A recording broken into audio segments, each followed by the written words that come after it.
What is up, everybody? Welcome back to another live. We are live in the flesh again.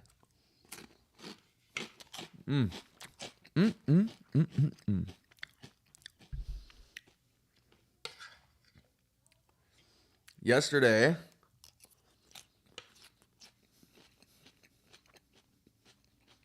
two days ago, maybe, we were live with Dr. Justine Lucchini.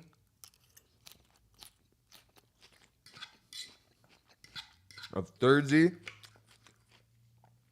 company that you guys see the code to, the banner.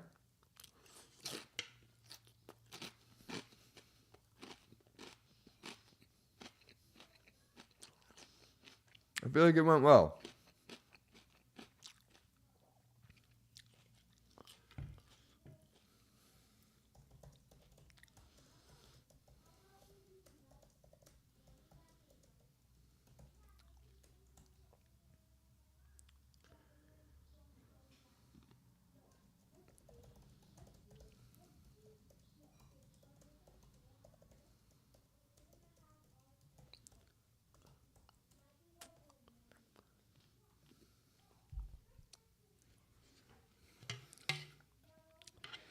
I've got some exciting announcements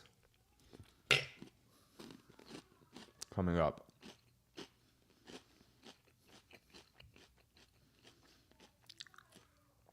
For this channel, in terms of who's going to be popping on.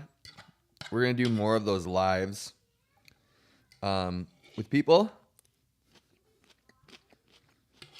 with guests, turning them into full shows. I did not think that I would like doing the live Skype thing with somebody else because I have another channel. It's a podcast channel, and all of my podcasts are in person because I didn't think that the live, over the computer thing would go well.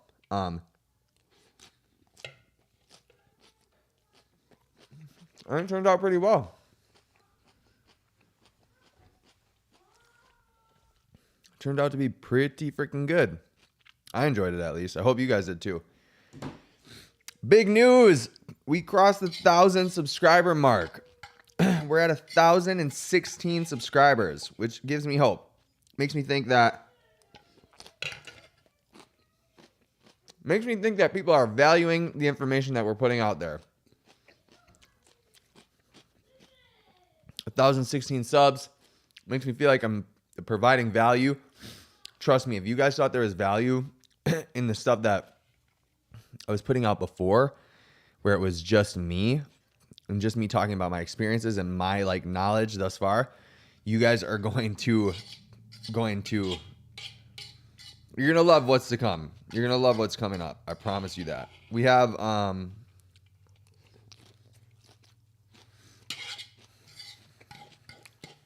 second.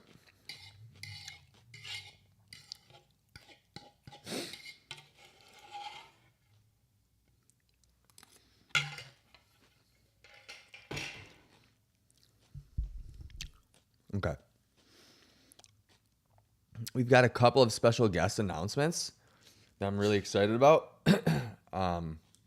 So the first one being Dr. Tyler Pansner. Go on Instagram, search at Dr. Tyler Pansner, Pansner.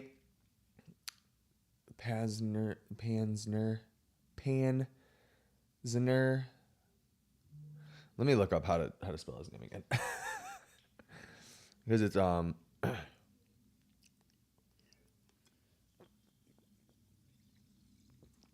let me just make sure that I spell his name correctly to you guys so that you know. Dr. Tyler, Panzner. Pansner. That's how you spell his name. I'll read to you his description so you guys know what the heck is going on with him. He's a cool dude. He's actually the genetics doc that I worked with. So he's got 77,000 followers on Instagram. His bio says cellular health, genetics, and supplement expert, optimizing lives by understanding your unique DNA. So he is a PhD. He is trained in pharmacology specifically, and he worked in like genetic science for a while. So that is kind of his specialty. And I know that I've talked on this channel and to a lot of my clients about like gene mutations, histamine, homocysteine, all these different like things, you know, that are in the alternative health space that they keep a lot of track of, that they talk a lot about. And so that's why I'm having him on to talk to you guys, because I see a lot of trends in certain things. Not in certain things. I see a lot of trends in POTS people when it comes to some of these gene mutations that I've, you know, read about and, you know, that he's taught me about and things of that nature. So I want him to formally talk to you guys about it. I think that'd be great.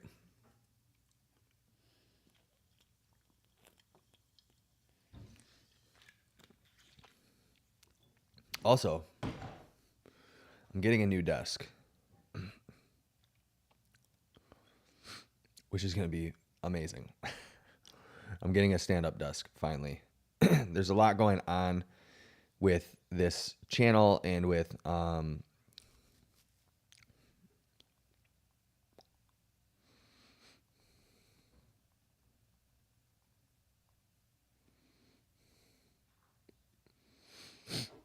there's a lot going on with this channel. There's a lot going on with people that I'm going to have on. So I need to upgrade my area. I got to get an iPad. So I kind of have like a script thing to work off of. And I'm getting a stand-up desk because the guests that are coming on soon are going to be freaking wild. It's going to be freaking crazy.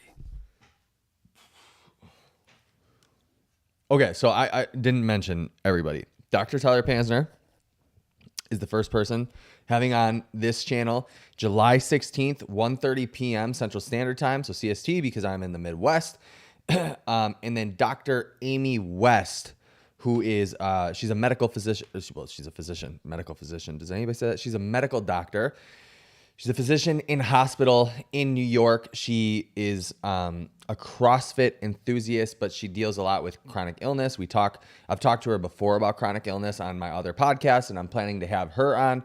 So we talked to her. We're just trying to get the schedule straight. So I'm going to try to get one special guest a month at minimum for this channel.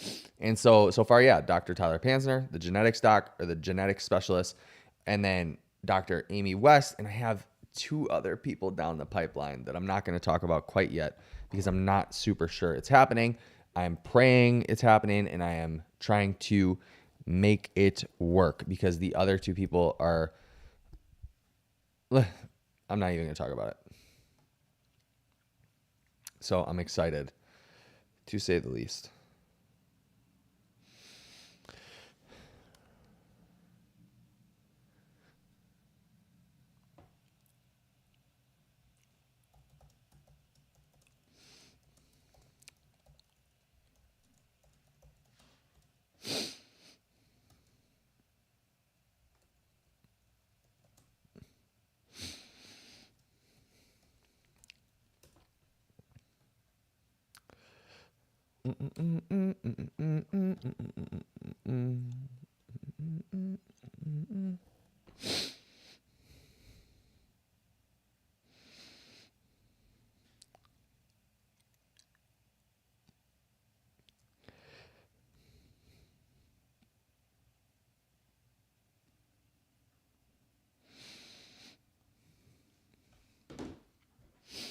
Today, my goal is just to chill and sit on here and answer questions. If you guys have questions that you want answered, I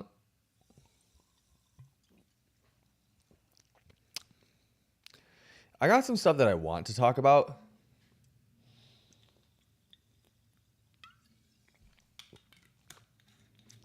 Some comments that I have gotten, which I'm not super very happy about, to be real.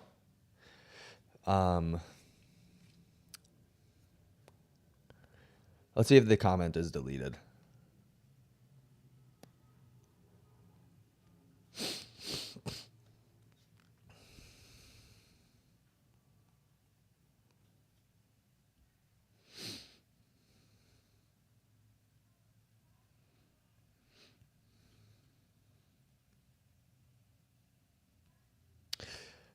I'm not even going to go about it. DP, if you're on here, let me know.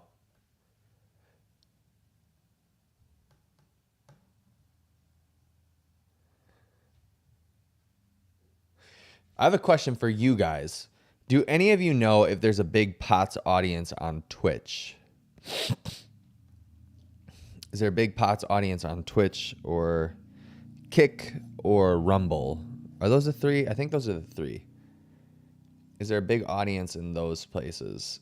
I'm looking to stream in multiple places at once. I've been thinking about streaming on Instagram as well through this because I know that I can do that.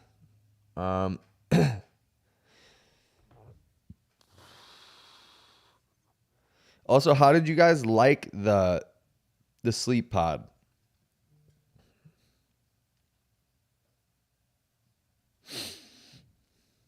How did you guys like the sleep video with Dr. Justine Lucchini?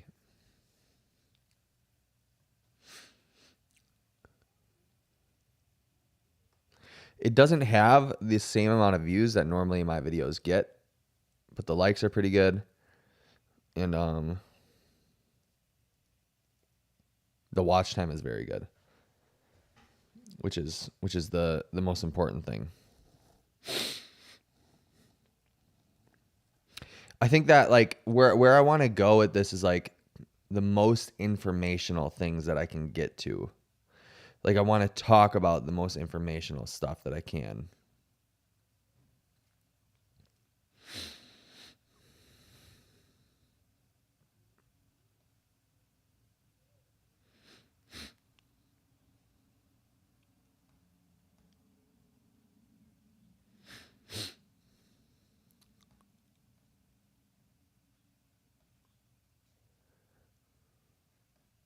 Huh.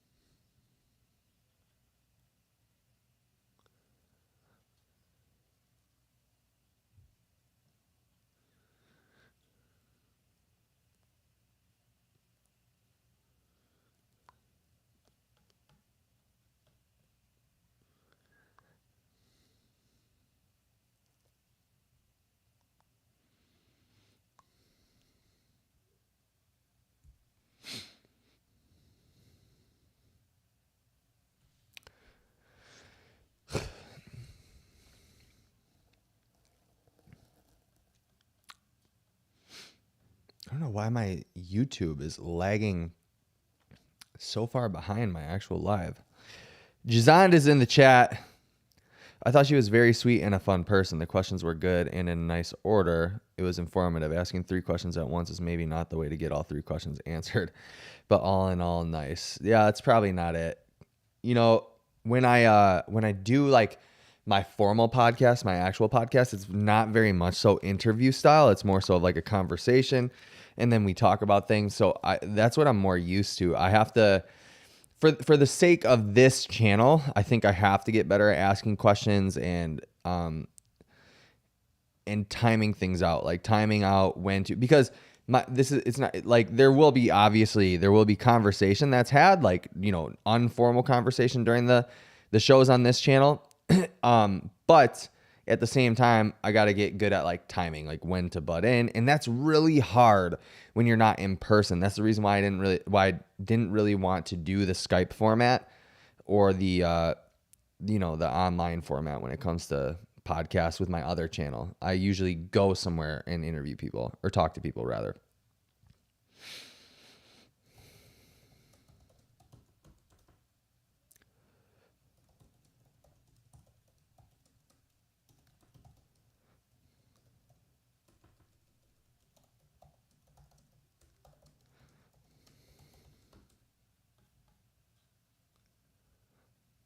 But yeah, it was pretty fun. I don't know.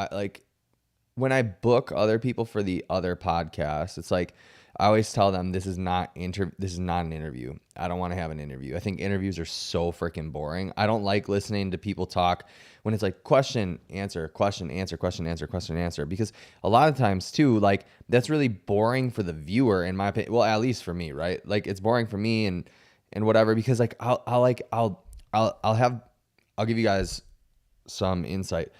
I got to do some podcasts with some like bigger athletes in the space in CrossFit on my other podcast. And you could just tell that some of them were media trained.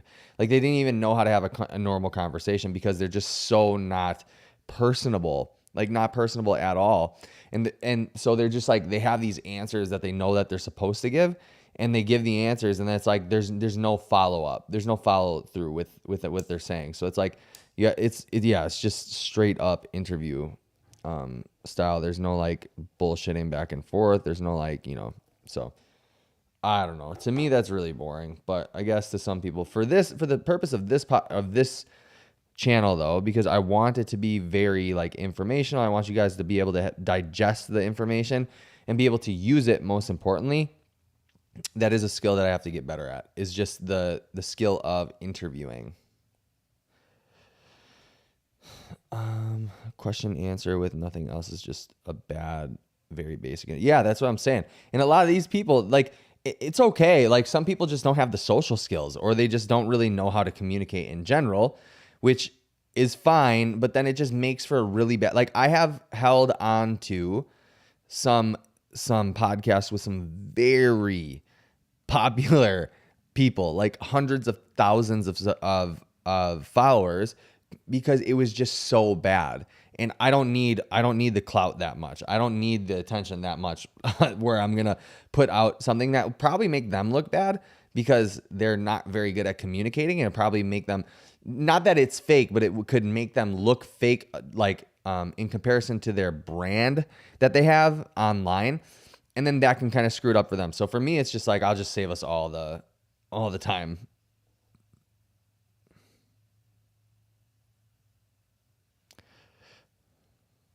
Not bad social skills. Interviewing by itself is a skill for sure. Yeah, no. So I mean, the people that I've done the podcast with, I think have bad social skills. Some of them, because they just don't understand how to like have a normal conversation, or they're just awkward. I don't know. Could be a multitude of things, I guess, right? Could be a multitude. Like I remember I did one with somebody.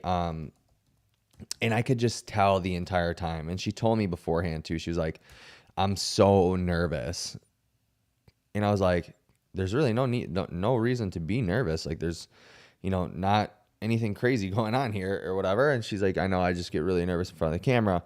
And then so after the podcast, I was like, oh man, this is rough. So I didn't put it out. And that's happened quite a few times now. I just don't put podcasts out. I don't want to make people look bad. However, never mind. You guys, something that I'm working on in my personal life is just like spite. When somebody does me foul, just spite. Like, yeah.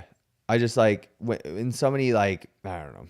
I don't even know. I don't know how to say it without putting people on blast or, whatever. It's just something I'm working on. And I've had quite a few bad things happen to me in the past couple days where I'm just like, what the frick, dude? What is going on? And like my initial reaction is like, I'm going to book a flight to wherever this person is and slap the dog shit out of them. This was like a thing that happened in my business life that I'm talking about, like actual business life, where I'm like, this person is screwing me over. I can't believe I'm getting screwed over again. That type of thing. So I'm working on it. I think it's something that we can all work on, but there is interview channels giving tips to help make people comfortable before the interview. Yeah, I've actually been reading a lot of books on communication. There's this book that I'm reading right now. I don't have it in here because I usually read right before bed. The book that I'm reading right now is called...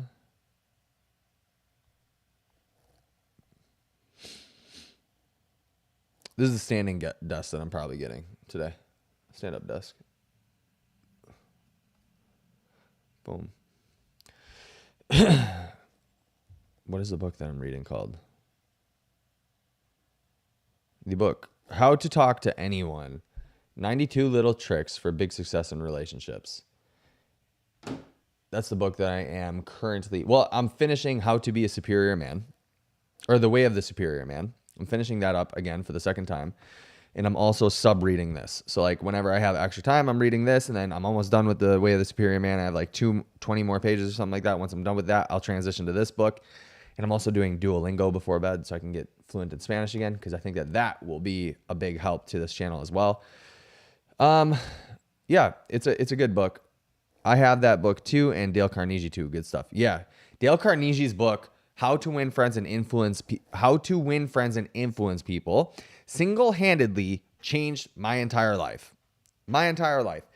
Using like I reckon myself a pretty decent like good social skills, and I'm sociable, and I don't have a problem with putting myself into conversations and things like that. But as you guys have probably seen on my channel, sometimes the way that I communicate things, so it's not that like I'm a pretty good communicator with people, right? But sometimes the way that I communicate a message can be a little bit overbearing. And so I read How to Win Friends and Influence People a long time ago, and I was like, this is it, boy. This is it.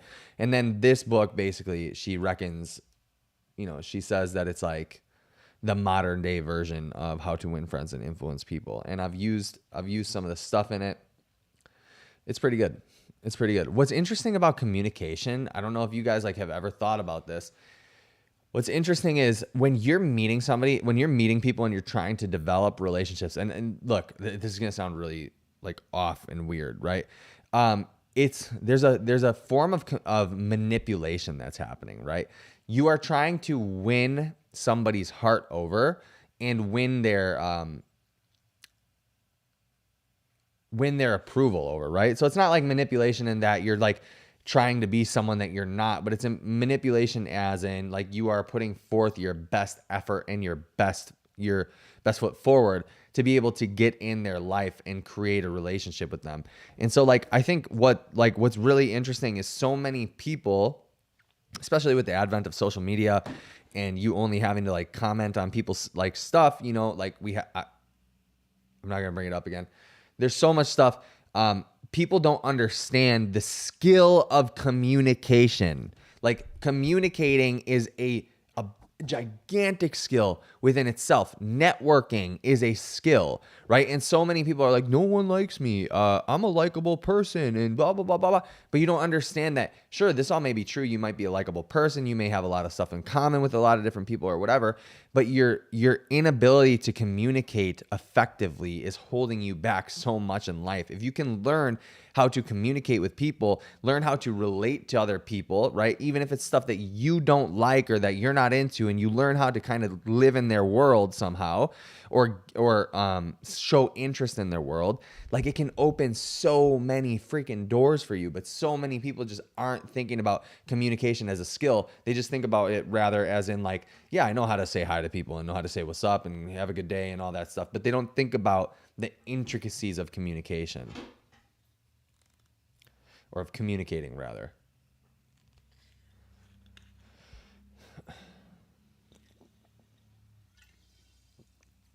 Do you have any POTS friends, or have you met any POTSies in the wild? I have you guys.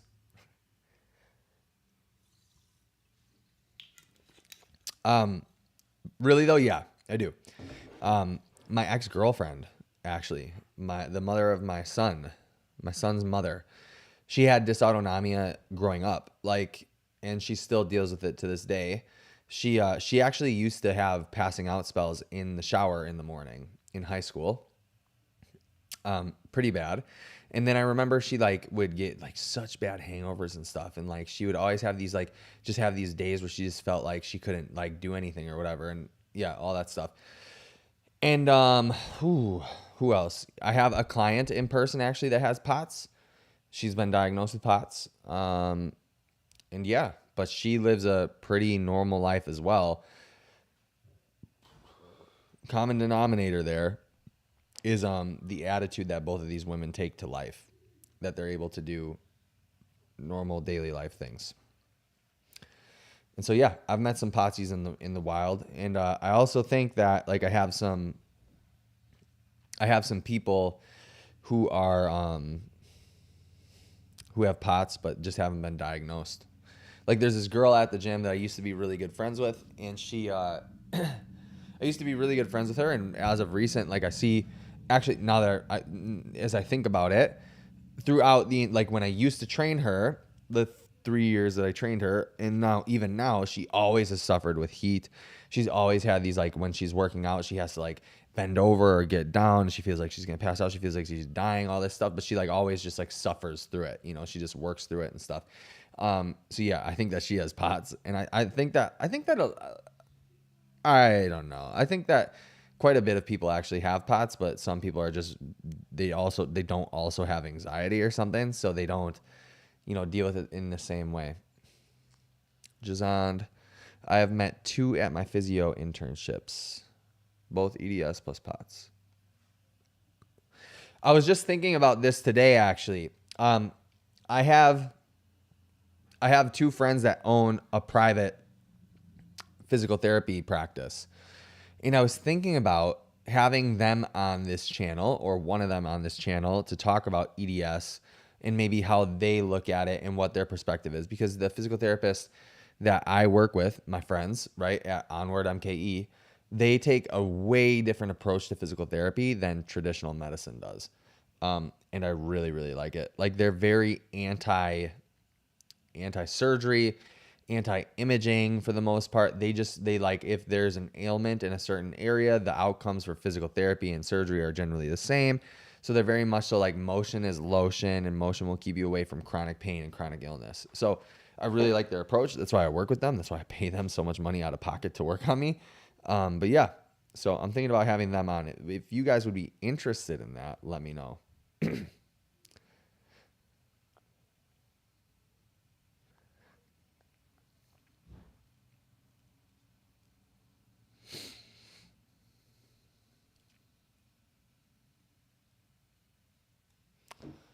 Awesome. I'm definitely interested. Okay, cool. Yeah, so I'll see if they deal with people with EDS. I actually go in tomorrow. I know that they don't really deal with a lot of people with like POTS, so.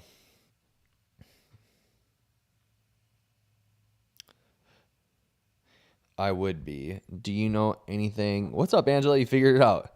I would be. Do you know anything about MALS and its relation to POTS? I do not. What is MALS? Enlighten me. Jazan, I'm reading a book on keeping your body together with exercise.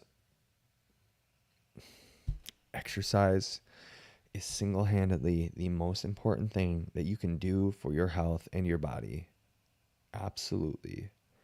The most important thing that you can do. Motion is lotion. It doesn't need to be intense exercise all the time, but exercise in general is probably the best thing that you can do for your health and your body.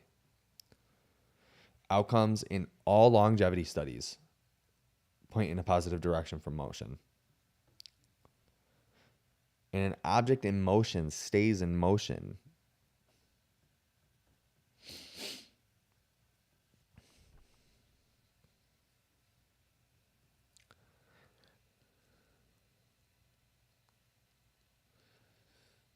Median articulate ligament syndrome. Let me Google that.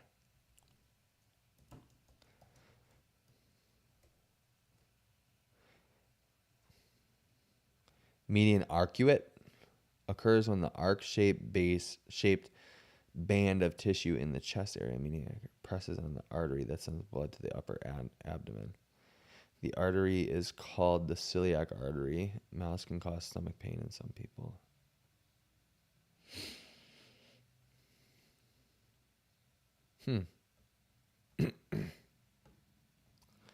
Compression of the celiac artery and/or the celiac plexus nerves by the diaphragm. I have never heard of this, ever.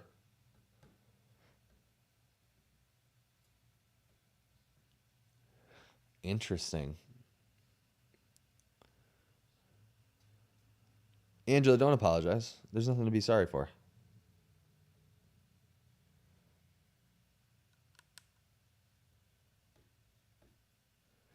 That's interesting. I like when you guys come to the channel and point out things that I don't know about, because there's so much more information to learn. Like I am not the most educated person, in this stuff. And the more and more people that come in and give me like angles to look at, the better I can help my clients, the more things I can look into, the better advice I can give, all that stuff. So definitely never feel bad about coming to this channel with information.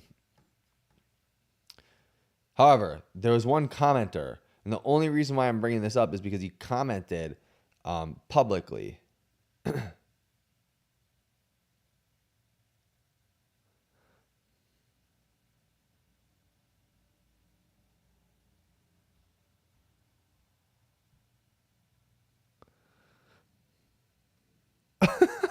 Wait, what? Listen to this. I am sorry, but as a genetic type of pot sufferer, I just got this comment 21 hours ago. I didn't see this. I'm sorry, but as a genetic type of pot sufferer, one does not sit down and talk about oneself when one's wife and child are going through a tantrum. A normal person will stop the feed, go and try to help. You are not disabled. I would not sit there like a self-entitled prick despite being at a stage where I vomit regularly when standing up. You may have POTS, but you are also a wimp. Greetings from a 50-year-old female sufferer from Finland with POTS. Interesting. Very interesting comment on a video that I made.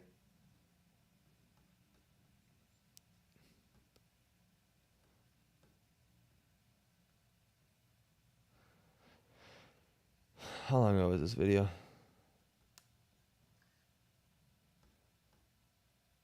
4 years ago. Wow.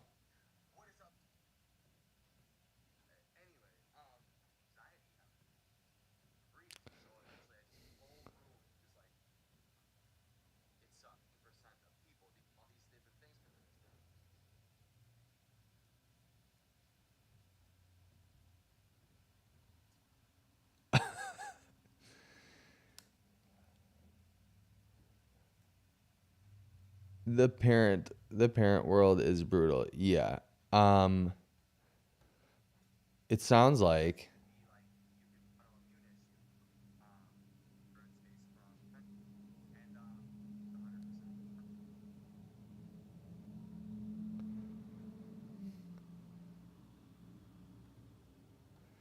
I do I even respond?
Wow. I'm not even going to delete it. I'm not even going to delete the comments. I got nothing to say. I got nothing to say. That was crazy. That's a crazy comment. People on the internet are so interesting. I don't know where the disconnect is on the internet and people in real life. Like I've really spent some time thinking about this because I had somebody else comment some like crazy stuff the other day, and I did reply to it because the comment was just blatantly false. Like it was just, and like I won't stand for somebody telling me what my ethics are or morals are. And the comment was just not true. And then I took time out of my day to actually DM the person because this was over a DM. And so it's just crazy. I don't understand where the disconnect is between like the internet and people in real life. So in real life, you probably wouldn't talk to somebody the way that you'll talk to somebody on the internet. And my perspective is, don't talk to people on the internet the way you wouldn't talk to them in real life. Because if anything, that is the wimpiest thing ever. You're gonna suddenly somehow you're a tough guy over the internet, but in your real life, you won't talk to people like that. That's crazy. I don't even feel the need to comment on people's videos. Because if I had something like real to say to somebody, I'll tell them if I have access to them. If I don't have access to them, the only access that I have is a YouTube comment or an Instagram comment. I'm not even going to take the time out of my day, especially nothing about their personal life, because you never know what somebody's personal life is like. You never know what somebody's going through. For that video, for example, does she have any idea whether the mother of my child and I had an agreement that she would watch my kid and that I would film this video and then I'd be right back to helping her? Does she have any idea if my child was having a tantrum, if I was the one who ended up taking care of him for the next 4 hours after I filmed the video because he wouldn't calm down because my girlfriend at the time couldn't handle it? Does she have any idea? That stuff is just so crazy to me. It's so wild. Like, if you don't have insight to somebody's personal life, just shut up. People on the internet don't feel like actual people. They might not even read it, so people dump emotions and don't realize we are people. That's exactly what it is. And it is emotional dumping. And that was part of what one of my comments back to somebody is that, look, like, I'm not here to have your emotional dumping. Supposedly it was really bad that I even said that and that I'm talking behind people's backs or whatever. That's crazy to me. You know, I don't even know what to say. I don't even know what to say because the internet is just such a weird place. Like, people who comment on the internet, in like, for the most part, Jazan, you seem like a normal person. A lot of the people that come on my my stream seem like a normal person, but for some reason, a lot of people on the internet just seem like they're like you said, like, not even real people. They're just like, they don't know how to operate in the real world. So like all normal communication and all normal rules of communication just kind of get thrown out the window because there's like this safety net that they have, which is the screen. And they don't have to respond to anything. They can say whatever they want. They don't have to be held accountable. I find it so weird, so freaking weird that that's the case. So.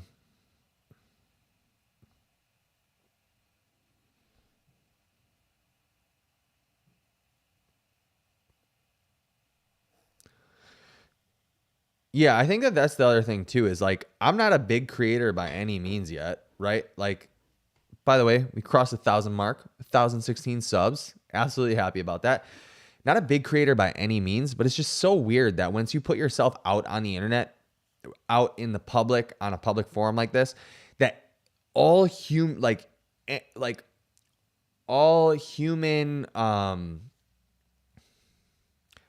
your humanity goes away. Right? Like, the fact that you are human completely gets thrown out the window and people just feel entitled to say whatever they want to you. That's so crazy. Like, because we're the ones putting ourselves out there, you feel entitled to just say and do whatever you want as if we don't have feelings or emotions or whatever. Thank God that I don't care. And that, you know, whatever people say on the internet, I understand is a reflection of how they're feeling internally. It has nothing to do with me for the most part. If I was being an asshole, it'd have something to do with me, you know? But, you know, me like saying something that I don't enjoy personally, me saying where my boundaries are with people and like how you communicate with me as a creator or as somebody who's like also trying to candidly make money from this. And I have other clients and stuff. And, you know, even as somebody who like is just creating content in general, me communicating certain things, like, for some reason that's a problem or whatever. It's so backwards. I don't know. It's weird. Getting these comments is also a bit of compliment, Justin. You reach so many people that inevitably are there a few bad apples in there. Yeah, for sure. And thanks for the congratulations. Absolutely. And to be honest with you too, I'll say this. what I think is what's also interesting is I love people enough. It's a concept that actually I'm not brand new to, but so I've told you guys before about how I just despise when people don't follow through with what they say they're going to do. And how the reason why it bothers me so much is because I love people so much that when I see their potential and they don't follow through, it gets me so mad. It almost has nothing to do with the fact that like they're not overachieving or whatever. It just has so much to do with like, you said you were going to do something. I see the potential. I know where you can go and you're not doing it. That makes me really upset because I love you. The other thing is, I kind of just found this out. I love people enough to tell them the truth about things, right?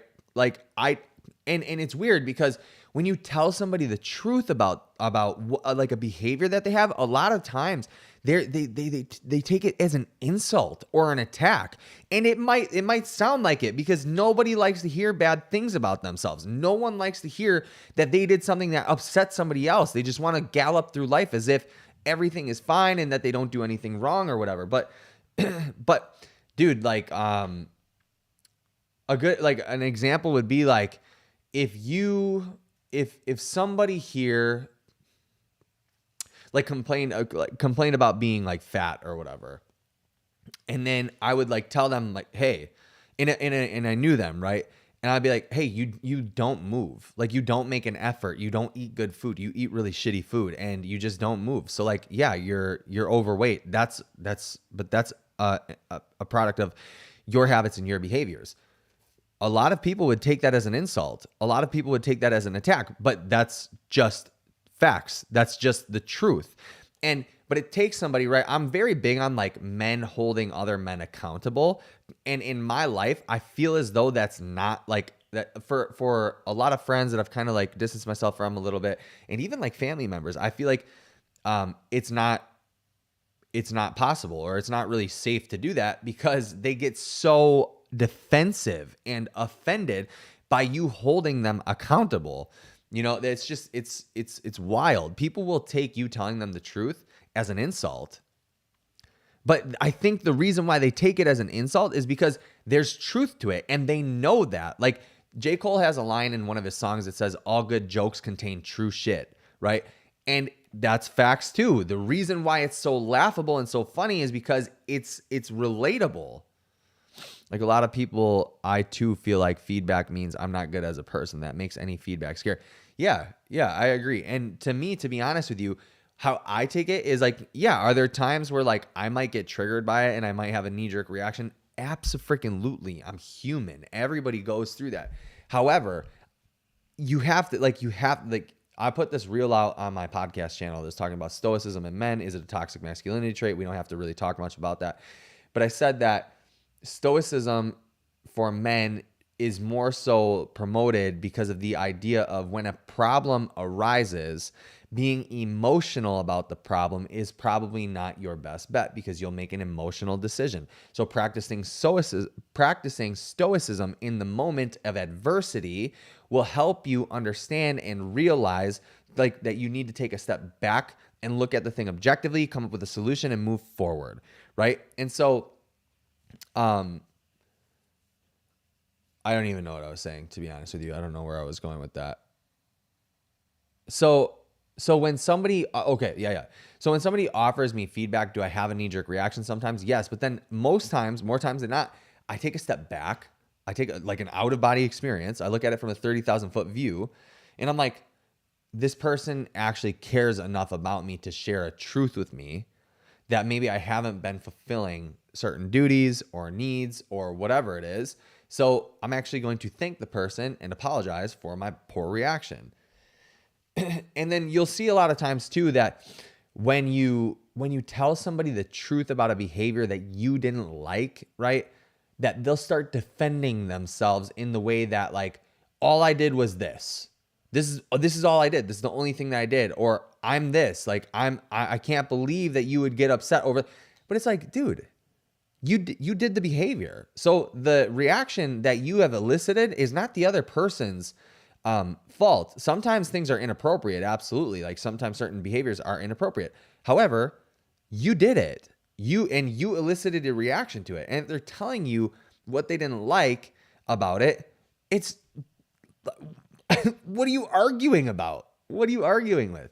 I don't know. We could go on and on and on about communication and stuff, but yeah, I don't know. I have no idea. I don't know. But yes, a lot of people think that feedback means they're not good enough as a person. I would actually argue the opposite, that being given feedback means that you are good enough as a person, and that person loves you enough and has enough respect for you and has enough confidence that you as a person can do better. And that's why they're sharing with you feedback.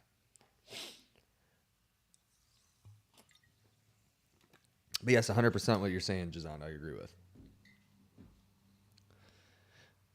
I just can't believe that people are like this.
What?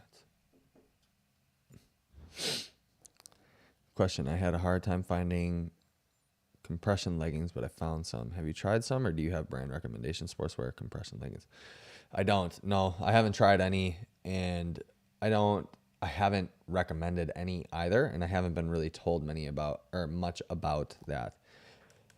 Leggings, not so much, but if you do want like compression socks, Mike would be the person to ask for sure. He wears them. I think like every day. I don't wear them. I never did.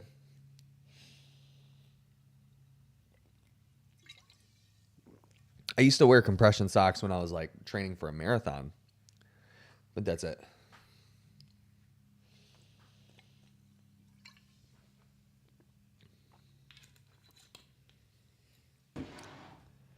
But that was it.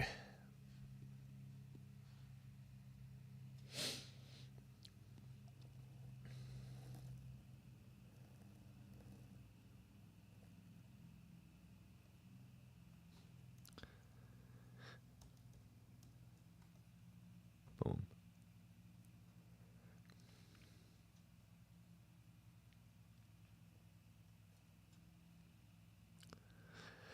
I wear 2XU. They have been good.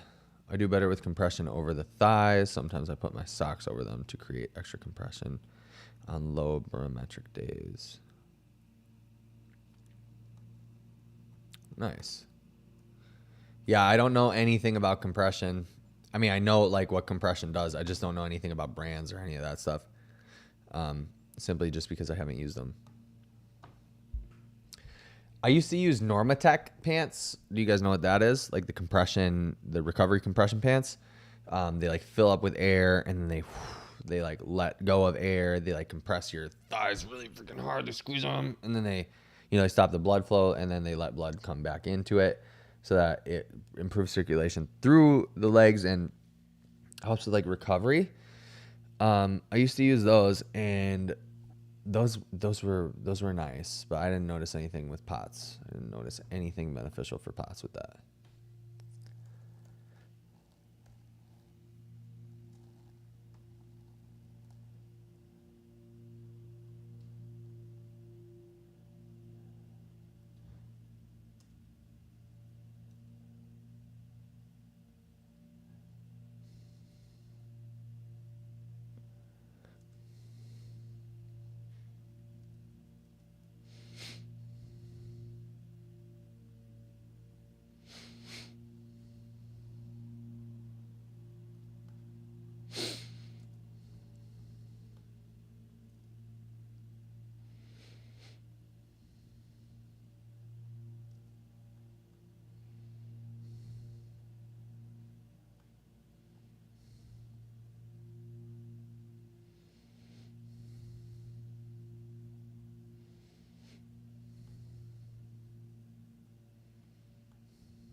I gotta eat something, man. I really gotta eat something.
Jeez, dude.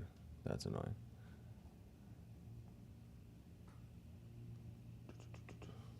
Okay. Do you guys know if there's like a Twitch community of Potsies?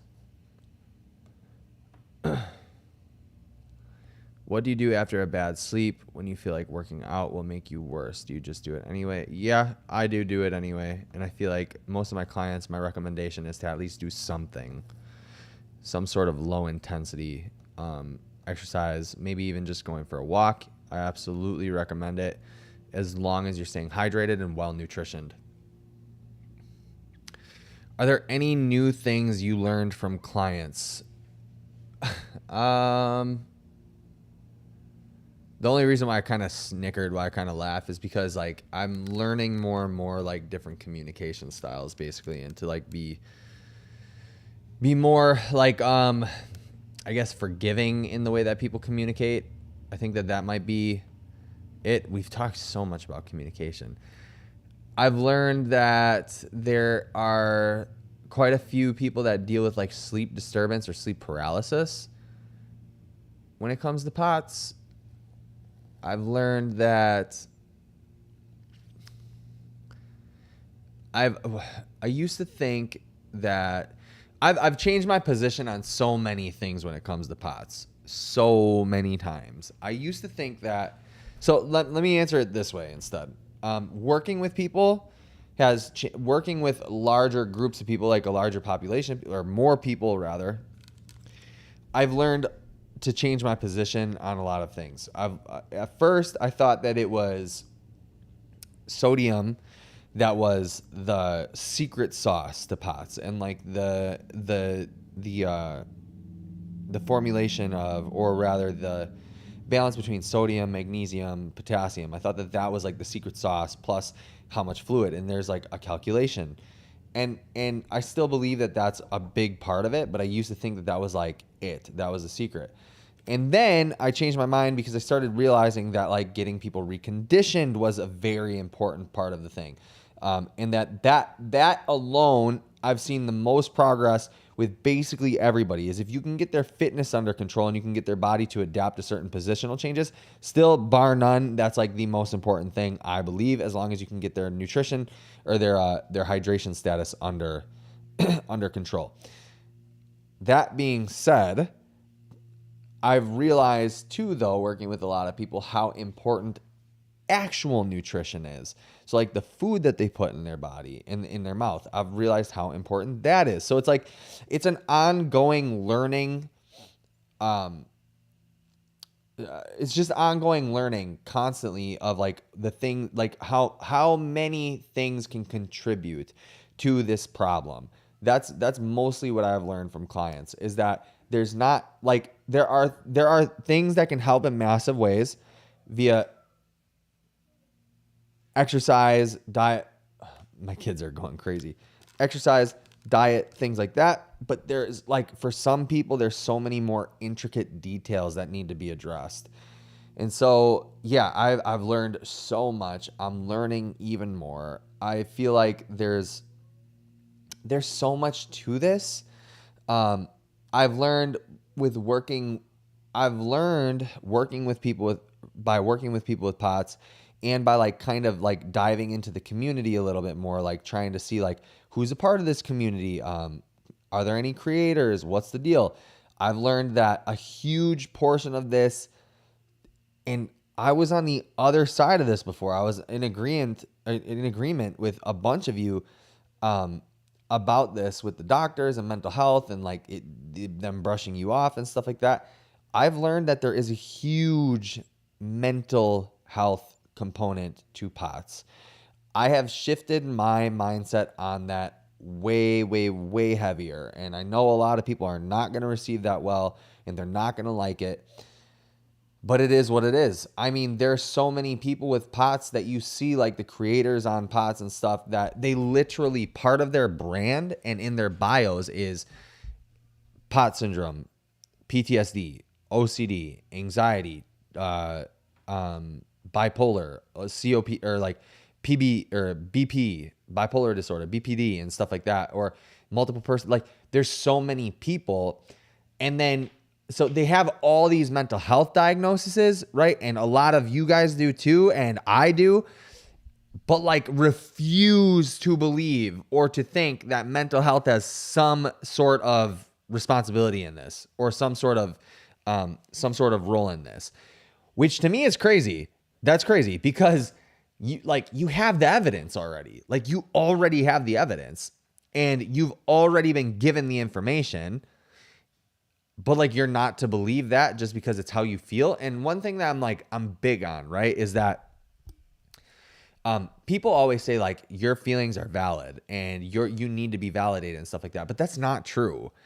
Sometimes like the way that you feel about things, like you might be sad that you have this, or like you may be anxious over it, and that's all valid. But like there is hard lines that need to be drawn between what is reality and what's not. And if we don't do that, we're just living in fantasy world, right? We're living in a pretend world, and that doesn't help anybody. It's like you do not validate a schizophrenic telling you that there is somebody else in the room when there's no one in the room. You don't validate that. That's not how you get it better. In fact, there's research on when you tell people that, whether you tell a schizophrenic, like, are you sure that there's another person in the room, and you like work through logic with them, the hallucination goes away. Like, it's just, I don't know. So to me, yeah, that's one of the big things that I've kind of shifted my mind on. However, I don't think that it's just mental health. So I'm not saying that either. I'm saying that it's a combination of like real symptoms. Mental health makes the symptoms worse, or you have mental health, you get symptoms makes mental health worse, and vice versa. Like that. Like, they contribute to each other for sure. Don't forget to account for the people who figure things out by themselves. Okay, you don't see here about them. You only know the POTS population that asks for help. I mean, I was one of those. I was the guy that had to figure it out for themselves. I was the one. Like, I was in an extreme, like, I don't know how deep I've gotten. Like, I don't remember what my prior videos that you guys found me on say. I don't know how deep I've really gotten into how much it affected like my life, my livelihood, and my mental health status and things of that nature. But I was that guy. Like, I was pushed to the absolute edge. Like, and I was like, I need to get this figured out because I'm not going to be able to provide for my family. I'm not going to, like, I was at a loss, And so I had to figure it out myself, and I had to, and all I could think of was, let's create a solution. Let's create a solution. Let's create a solution. And I was like every day anxious about this thing. And I went to the hospital like 14 times in a year or something like that, whatever it was. Like, it was bad, dude. Like, it was really bad. And yeah. So I know there are people out there figuring it out themselves. And I applaud those people. I think it's great. I think that's like the best thing that you can do. I think I've said this multiple times on this channel, right? That if you don't do what it takes, if you don't make changes, if you don't, do things to improve your life, then it doesn't hurt bad enough. And I will never falter from that position.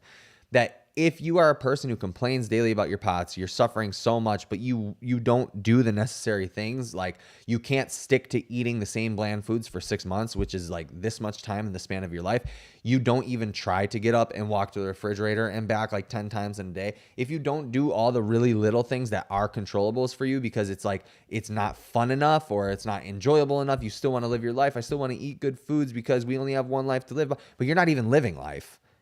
If you don't do that stuff, then it's like, I don't know, it doesn't hurt bad enough. And when you're suffering enough, a lot of the personal development books say this, like even yogics say this, like even religious texts like Christianity at some point says something like this, like when it hurts enough, you'll make the change. And then when you make the change, that's like when you get pushed to your edge, you'll make the change. And when you make that change, that's when things really start to progress because you'll do anything to get out of it.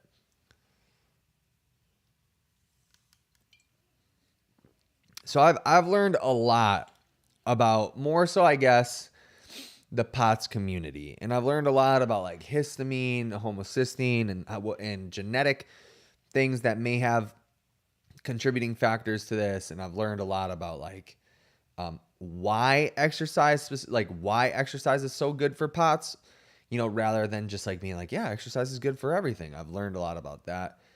I've also learned a lot about this community is that like people want a reason to not do shit. That's like just me being honest, and that's me working with people. Like, I recently just had a client that I was going to fire because of the lack of like doing anything I said and just doing whatever they wanted to do and doing too much when I asked them to pull back so that they could be better. I was about to, fire them, and actually they just kind of dropped off. And so, I've learned a lot about the tendencies that people have with POTS, the tendencies that people with POTS have. And it is what it is, man. We have to talk in generalities. I know that there's going to be the exceptions to the rule, and people who do, like, I work with a lot of really good people, a lot of really great people that are willing to do whatever it takes. And they usually find remission within like 3 to 4 months, or they usually go into remission within 3 to 4 months. Remission. But the overwhelming body of people in this space don't do that. That's via all of the phone consultations that I've had. That's via all of the posts that I see, all of the research that I've seen on these communities and stuff like that. And that's why I stay away from a bunch of them. What would you do differently when getting a client who struggles with not doing too much? Generally what I do, like, I look at this is a lot, like, this is the male population mostly for me. Generally what I do is I have like a little bit longer of a conversation with them, and I tell them things like, hey, I know that you're used to being an athlete. I know that you really want to crush it in the gym. It's part of your manhood. It's part of, where you get your confidence from. I can empathize with that because I am a man, right? Especially, and like I'm even able to communicate this with women for the most part too.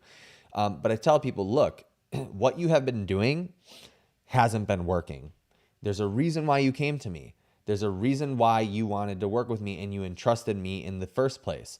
So if we are to work together, you need to listen to what I say. And look, I could throw a whole bunch of stuff. Mike just put this in our forum the other day. I could throw a whole bunch of stuff at you right now, and we could risk flare-ups, and we could risk you actually getting worse.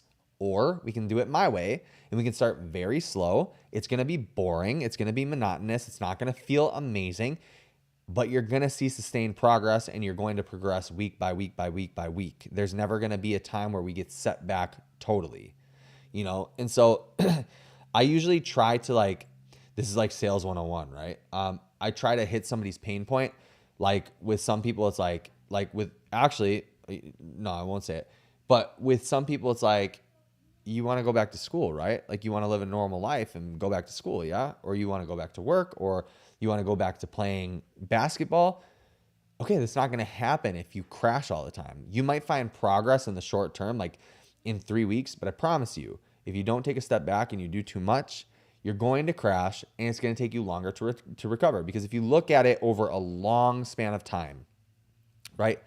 4 months, 3 months might look like a long span of time to you, but 3 to 4 months of sacrifice, if that's what you want to call it, and then you get to live the majority of your life like fine, as long as you keep doing all the things that you know you're supposed to do, and you do things, methodically.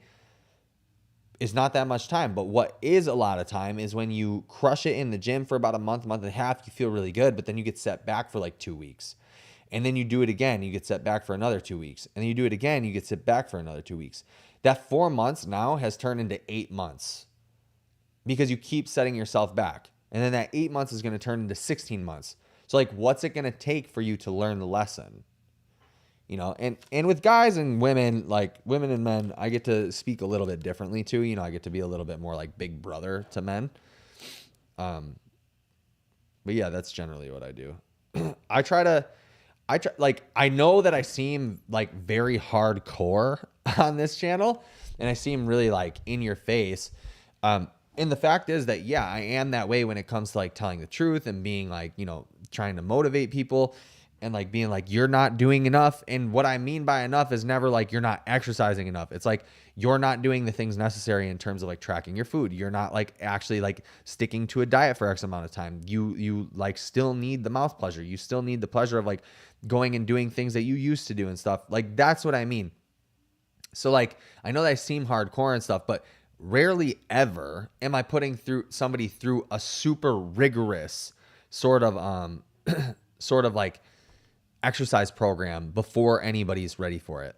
Even in my in-person business, when I'm working with athletes, there's always an onboarding phase of about 2 weeks.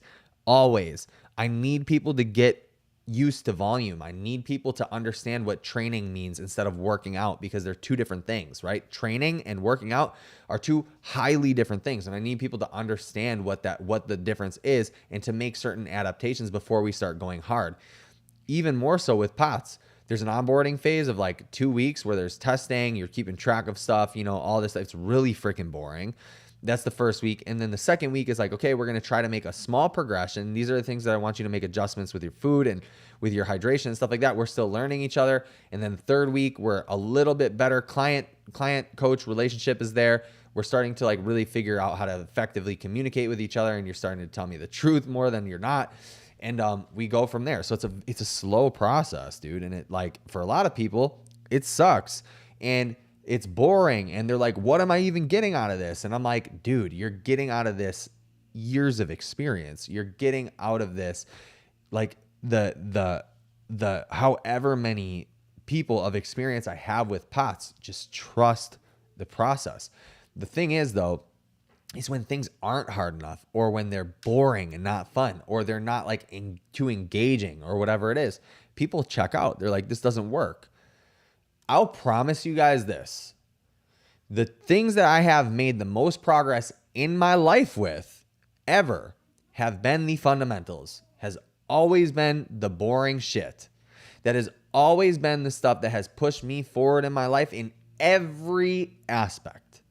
Financially, sales, fitness, family, everything comes back down to the basics. Anything past that is a plus.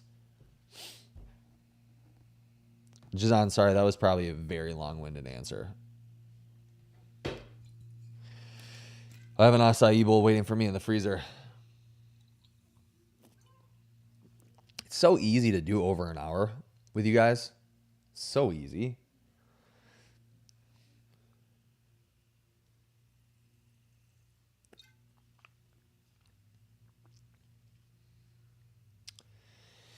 I used to, no, I like your answer. Okay, good. I used to like San Pellegrino a lot. You guys ever try Mountain Valley? I know they're just both, sparkling waters, but Mountain Valley for some reason just tastes better. Probably has something to do with the minerals. That's 3 liters of water. I struggle with not upping in my exercise too fast. I got myself into a PM. Yeah, I think that there's like a fine dance that you have to do. And it's like, I just told this to Angela today, or not to Angela. Who did I say? I said this to somebody else who DM'd me. Like I'm getting email DMs like crazy. I'm going to cap out, just so everybody knows, I'm capping out my one-on-one coaching with 10 more people. I can't handle anymore. 10 more is going to be about where I'm going to cap it out because I do have my in-person business as well. So I know soon enough, I'm going to be faced with the decision to just move to doing this full time. And so I'm trying not to do just this full time right now because obviously I like doing what I do in person too. And I might just hire somebody to take over my business, for the most part in person. But that's just a warning to anybody who may watch this and get through to this point or whatever. I'm only taking 10 more people. I can't handle any more. 10 more people. That's it.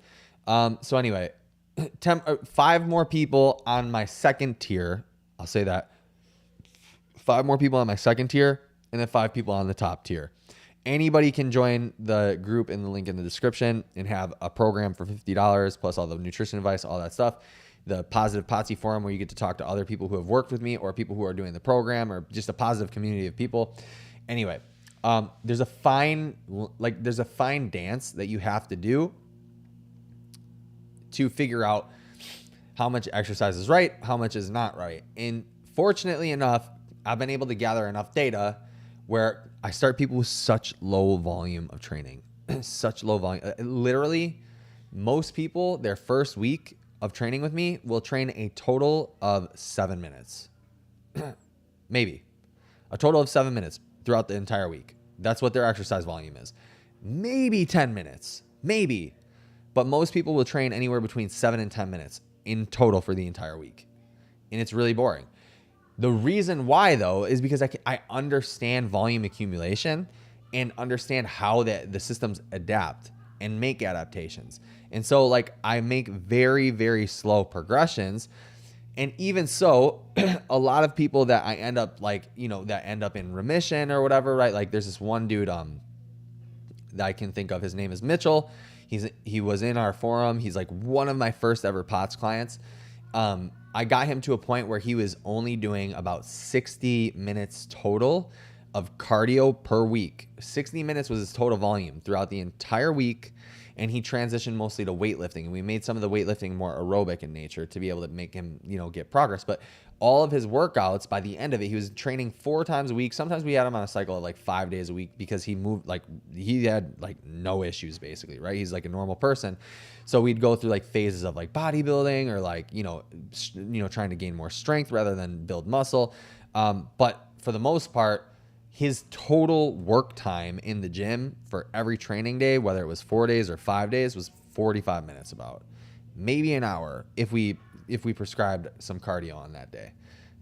There's a fine dance, between how much should I give somebody in the beginning, how fast do I progress them, things of that nature. And then on top of that, it's the more that I've learned, it's getting supplements in order. What supplements should you actually take? There's so many people that are I'm going to take everything. I'm going to take all the magnesium. I'm going to take so much sodium. I'm going to take all the B vitamins. I'm going to take vitamin D. I'm going to take name your supplement, whatever supplement you see on POTS forums that they say is really good. But supplements don't work for everyone. Like, that's a big reason why I'm having Dr. Tyler Pansner on July 16th, is because not every supplement works for everybody. I was just working with some people who they were working with me, but then they would go on these POTS forums or whatever, and this mom said this, so they're doing like a FODMAP diet, and then this mom said this, so they're taking this supplement. I'm like, yo, whoa, relax, not too many cooks in the kitchen. And then I'd have to explain why the MTHFR variant might not be something that you even need to think about, or why maybe you shouldn't be supplementing with riboflavin, due to what this specific person is going through, why we should just focus on the basics and then work our way through the supplement list and then work our way through, there's just so much stuff. And it's really easy to get lost in the weeds with this stuff too. Health in general, chronic illness in general, it's really easy to get lost in the weeds because there's so many people that will have a supplement graveyard, right? Which is they bought all the supplements, they tried them for so long, and now they don't use half the stuff that's in their cupboard. That's a supplement graveyard, right? And it's yeah, because you didn't take time with what you were doing. You just decided to bombard yourself with all this stuff, and now you don't even know it works.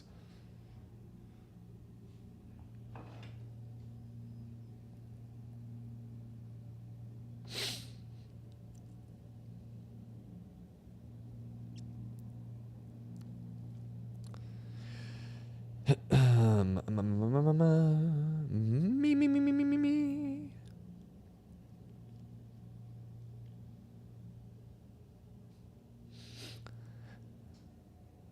Not the calling out of my graveyard. Yeah, dude. I mean, it's I understand. I get it. When you're in a position of need and you're in a position of, what's it called? What is the word that I'm looking for? When you're in a position of need and you're frick, dude, what's the word? It's such a simple word. It's an easy word too. Panic. No, not panic. When you're in a position of frick, need, panic. What's the word? Dude, this is going to bother me. Sorry, I have to take a minute to do this.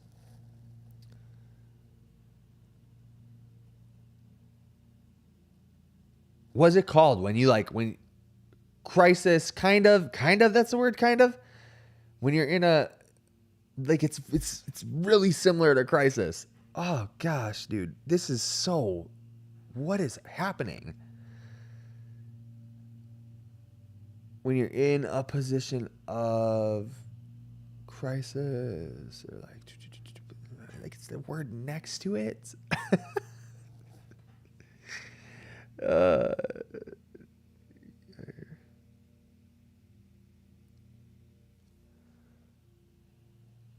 Jai, is that you?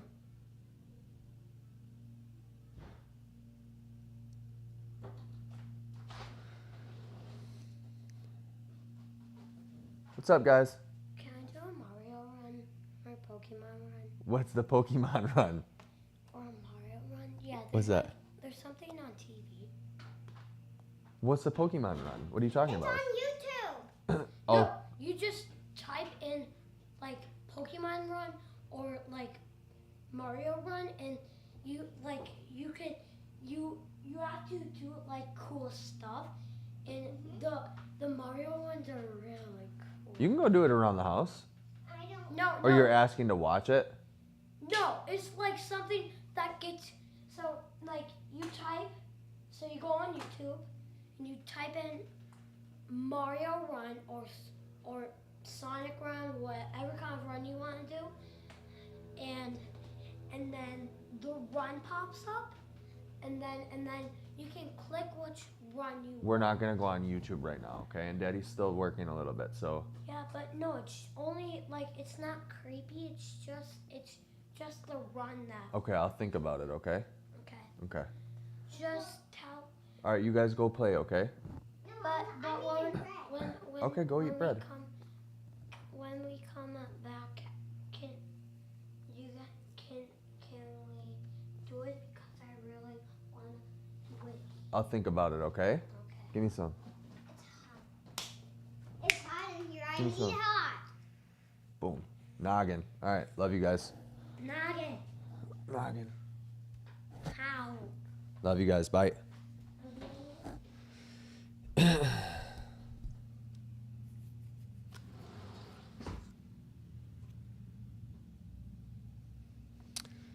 When you're in a state of disarray, shock, limbo, no. Dude, I don't even know.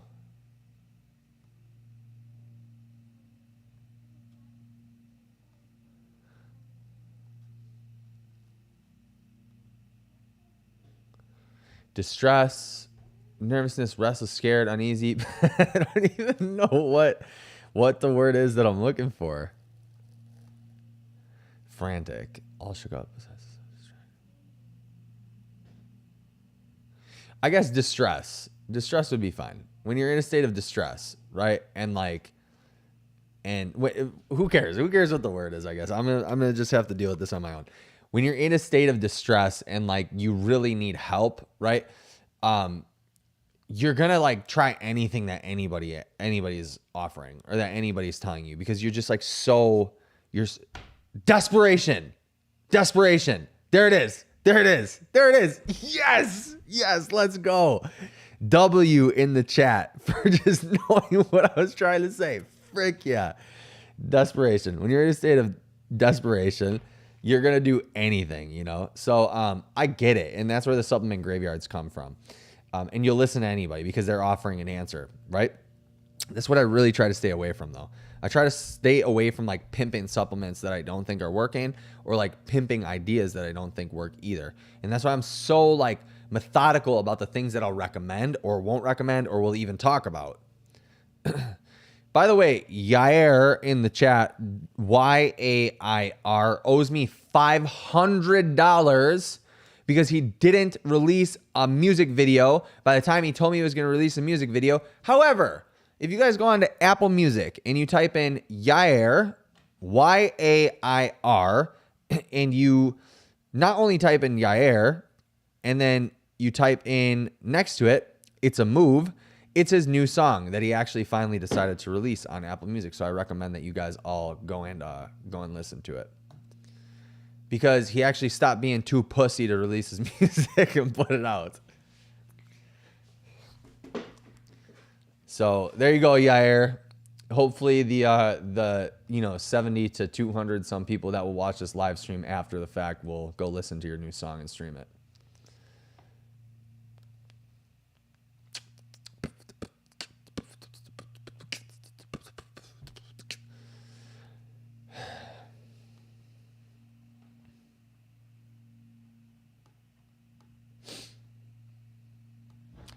It's a good song. I recommend you guys go listen to it. W in the chat if you go listen to it.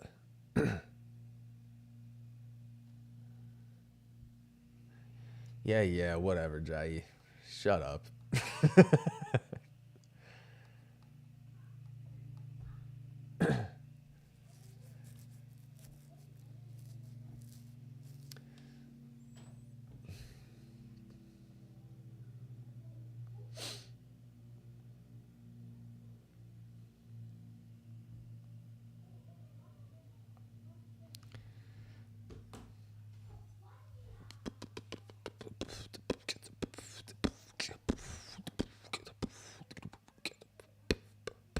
All right, guys, some house cleaning stuff real quick just to let you know what's going on with the channel.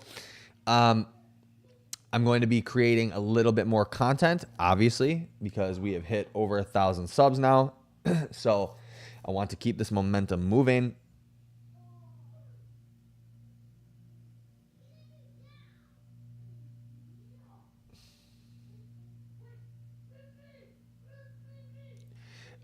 Sorry, my girlfriend is...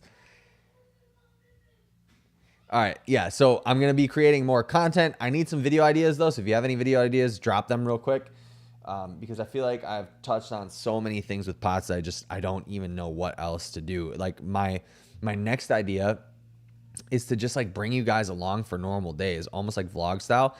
Maybe show you guys my training with CrossFit and like a full day of CrossFitting, and